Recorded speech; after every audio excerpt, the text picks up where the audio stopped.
అందరికీ నమస్కారం. శ్రీ శ్రీ శ్రీ ఆచార్య ప్రబోధానంద యోగీశ్వర్లు వారికి, జగద్గురువైన శ్రీకృష్ణ భగవంతునికి నమస్కరించుకుంటూ ఈరోజు త్రైత సిద్ధాంత భగవద్గీతలోని ఆత్మ సంయమ యోగము అనే అధ్యాయంలో 27వ శ్లోకం గురించి తెలుసుకుందాం. ప్రశాంత మనసం హ్యేనం యోగినం సుఖముత్తమం ఉపైతి శాంతరజసం బ్రహ్మభూతమకల్మషం. ఈ శ్లోకము బ్రహ్మయోగము గురించి తెలియచేశారు.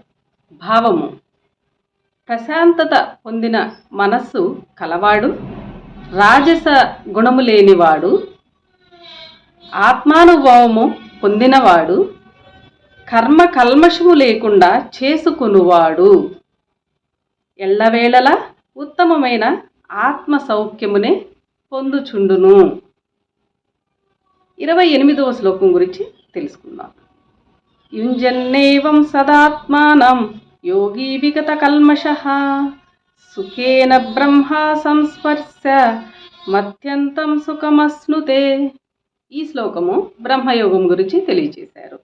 భావము: బ్రహ్మయోగి సాధన చేసి ఎల్లవేళల ఆత్మయందునే మనస్సుని లయమనర్చి కర్మ ఫలములు నశించక ఆత్మసుఖమునే పొందుచు అపరిమితముగా ఆనందమును అనుభవించుచుండును. ఈ శ్లోకము ఇంతటితో సమాప్తము. అందరికీ నమస్కారం.